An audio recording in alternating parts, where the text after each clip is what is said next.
হে ইন্দ্রদম্ন, তুমি চিন্তিত হও না। দেবর্ষির আদেশ অনুযায়ী যজ্ঞানুষ্ঠান করো। আমি তোমাকে যথাসময়ে দর্শন দেব।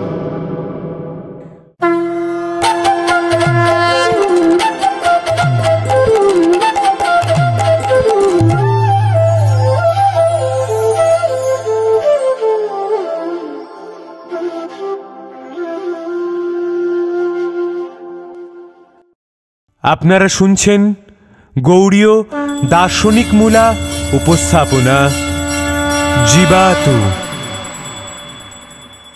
জগৎগুরু শ্রীল ভক্তি সিদ্ধান্ত সরস্বতী গোস্বামী প্রভুপাদের সময় অর্থাৎ বিংশ শতাব্দীর প্রথমার্ধে প্রকাশিত সাপ্তাহিক পত্রিকা গৌড়ীয় এবং দৈনিক নদিয়া প্রকাশ পত্রিকা থেকে সংকলিত বিভিন্ন কথোপকথন, ভক্তজীবনী, সমকালীন সময়ে অনুষ্ঠিত বিভিন্ন উৎসব এবং দার্শনিক প্রবন্ধসমূহ দ্বারা নির্মিত আমাদের এই বিশেষ উপস্থাপনা।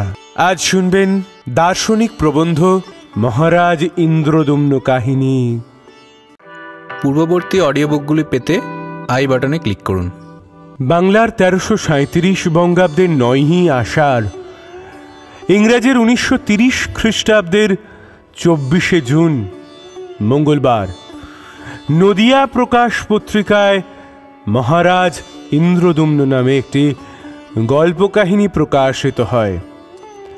প্রবন্ধের প্রতিপাদ্য বিষয় হল মহারাজ ইন্দ্রদম্ন কোন পরিস্থিতিতে কিভাবে পুরীতে শ্রী জগন্নাথ দেবের মন্দির ও দারুময়ী বিগ্রহ প্রতিষ্ঠা করেন।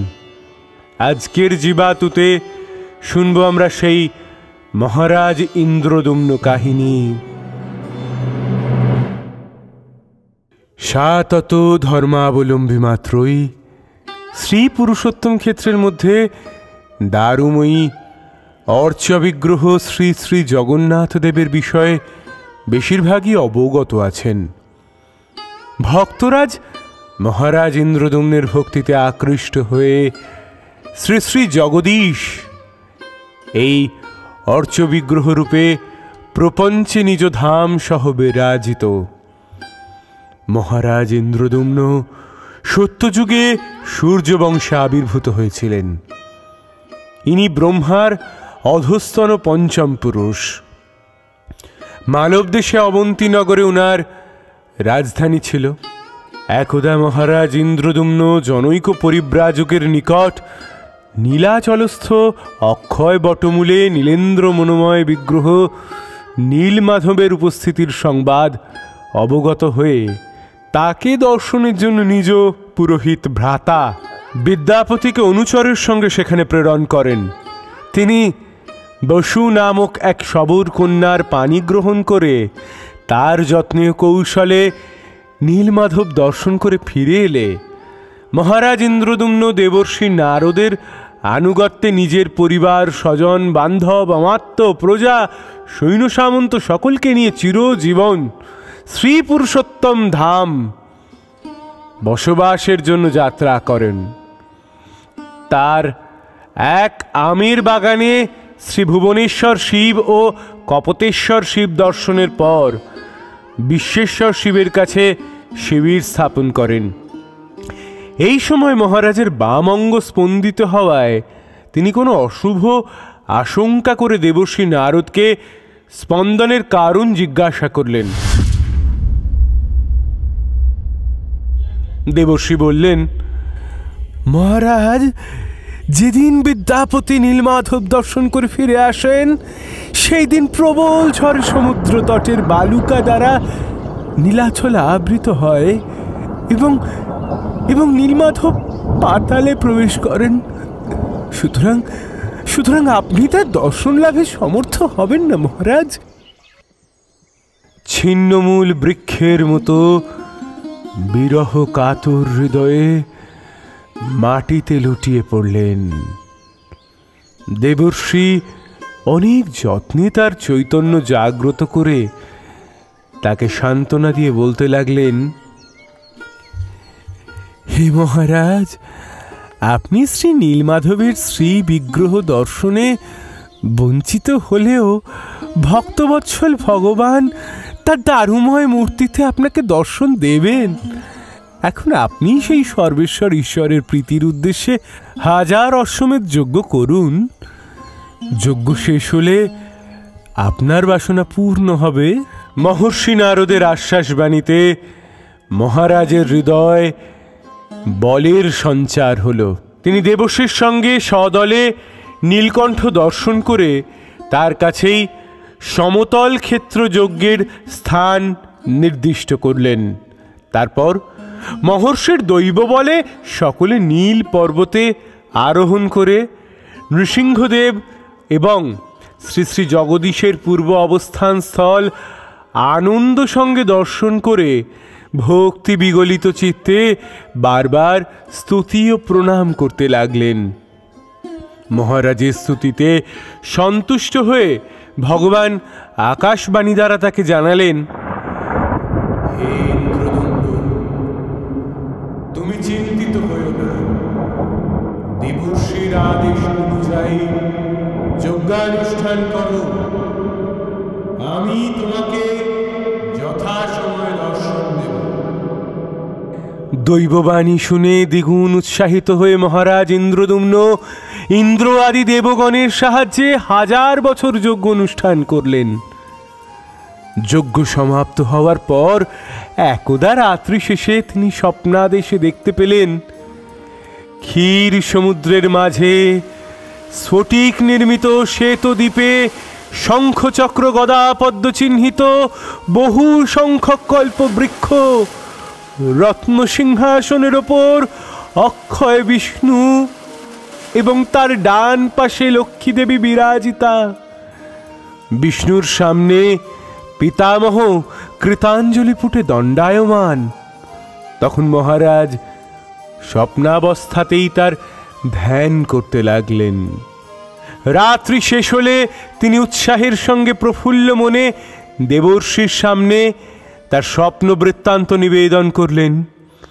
দেবর্ষি বললেন, হে মহারাজ, আপনি অতিশয় ভাগ্যবান, তাই এই প্রকার স্বপ্ন দর্শন করেছেন। 10 দিনের মধ্যেই আপনার অভিলাষ পূর্ণ হবে।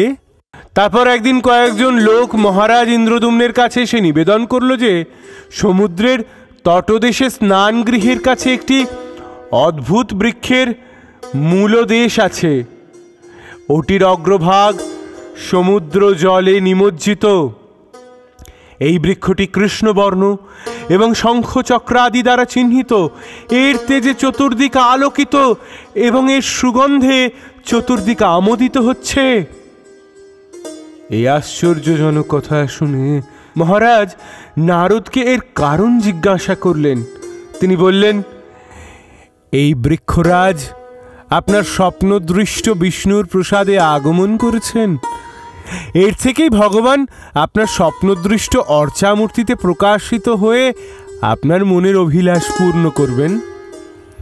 তারপর মহারাজ ইন্দ্রদুম্ন এবং দেবর্ষি নারদ উভয়ই সমুদ্র তটে গিয়ে দ্রুমরাজের যথাবিধি অর্চন পূজা কার্যাদি সমাপন করে তাকে বেদী ওপর সংস্থাপন করলেন এবং কি প্রকারে অর্চ বিগ্রহের নির্মাণ কাজ সম্পন্ন হতে পারে সেই বিষয়ে চিন্তা করতে লাগলেন। এমন সময় দৈববাণী হলো, তোমরা বেদি এক পক্ষকাল আবৃত করে রাখো। একজন দীর্ঘহস্ত বৃষকায় পুরুষ আসছেন। তাকে ঘরের ভিতর প্রবেশ করিয়ে দরজা দৃঢ় বন্ধ রাখো।